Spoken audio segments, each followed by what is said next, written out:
फारिया अचानक कामयार के घर आ पहुंचती है और इसे देखते ही बेसाख्ता उसके गिले लगकर ज़ारो कतार रोने लगती है। वो कांपती हुई आवाज में कहती है, कामयार, मैं बहुत मुश्किल में हूं। अम्मी के पास शायद अब ज्यादा वक्त नहीं रहा। कामयार अभी कुछ समझने ही की कोशिश कर रहा होता है कि इसी लम्हे आरा वहां आ जाती है। ये मंजर देखकर उसके कदम वहीं रुक जाते हैं। इसकी आंखों में सदमा और दिल में तूफान बरपा हो जाता है। आरा सख्त लहजे में कहती है, बाबा बिल्कुल ठीक कहते थे। तुम इस काबिल ही नहीं कि तुम्हारे साथ जिंदगी गुजारी जाए। वो फौरन कमरे में जाकर अपना सामान समेटना शुरू कर देती है। कामयार बार बार उसे रोकने की कोशिश करता है, वजाहत देना चाहता है, मगर आरा साफ अल्फाज में कह देती है, मैं तुम्हारे साथ एक लम्हा भी नहीं रह सकती। वो गुस्से और दुख के आलम में घर छोड़ देती है और सीधा अपने वालिद इरफान साहिब के पास पहुंच जाती है। इनसे लिपटकर फूट फूट कर रोती है और कहती है, बाबा, आप सच कहते थे। मैंने कामयार से शादी करके बहुत बड़ी गलती की। इरफान साहिब उसे सहारा देते हुए कहते हैं, बेटा, खुद को संभालो, मैं तुम्हारे साथ हूं हर हाल में। इसी दौरान कामयार भी आरा को मनाने वहां पहुंच जाता है, मगर इरफान साहिब गुस्से में उसे रोक देते हैं। अब बहुत हो गया, मैं तुम्हें अपनी बेटी के करीब भी नहीं आने दूंगा, और उसे वहां से वापस भेज देते हैं। अचानक आरा की उम्मी की चीख सुनाई देती है, आरा, आंखें खोलो। सब घबरा कर अंदर जाते हैं तो आरा जमीन पर बेहोश पड़ी होती है। फौरन उसे अस्पताल ले जाया जाता है। मुआयने के बाद डॉक्टर मुस्कुराते हुए कहती है, मुबारक हो, अब नानी बनने वाली है। ये सुनकर आरा की वालिदा खुशी से रो पड़ती है।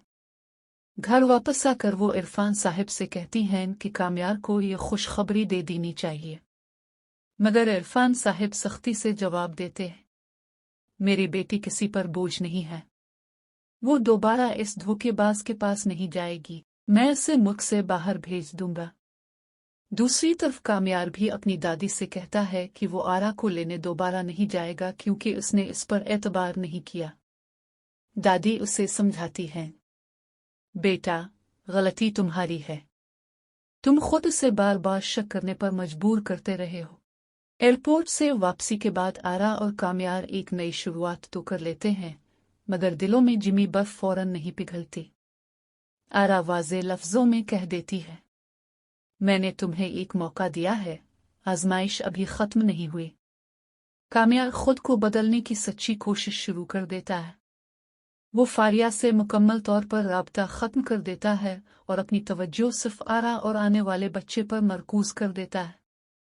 दूसरी तरफ इरफान साहिब अभी खामोशी से सब देख रहे होते हैं। उन्हें यकीन तो नहीं आता, मगर वो बेटी की खुशी के लिए खामोश रहने का फैसला करते हैं। चंद हफ्तों बाद आरा की तबीयत दोबारा खराब हो जाती है। डॉक्टर मुकम्मल आराम का मशवरा देते हैं। इस बार कामयार हर लम्हा उसके साथ रहता है। दवाओं से लेकर चेकअप तक वो हर जिम्मेदारी खुद निभाता है। आरा के दिल में आहिस्ता आहिस्ता एतमाद बहाल होने लगता है। इसी दौरान फारिया एक बार फिर मंजर पर आती है।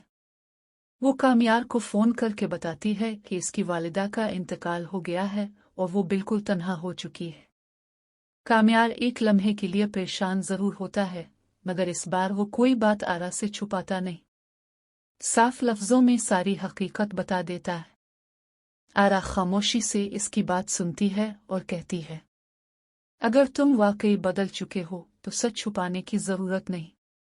जाओ, इंसानियत के नाते तज़ियत कर आओ, मगर याद रखो, हमारी जिंदगी में कोई गलत फहमी दोबारा जगह न बना सके।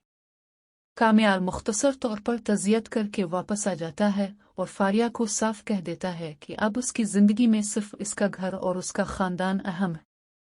चंद महीनों बाद आरा एक सेहतमंद बेटे को जन्म देती है। पूरा घर खुशियों से भर जाता है। इरफान साहिब पहली बार अपने नवासे को गोद में लेकर नम पड़ जाते हैं। वो कामयार की तरफ देखकर कहते हैं, रिश्ते निभाने से बनते हैं, वादों से नहीं। اگر تم نے اپنی بیوی اور بچے کا خیال رکھا تو میرا دروازہ ہمیشہ کھلا رہے گا۔ کامیال احترام سے سر جھکا دیتا ہے۔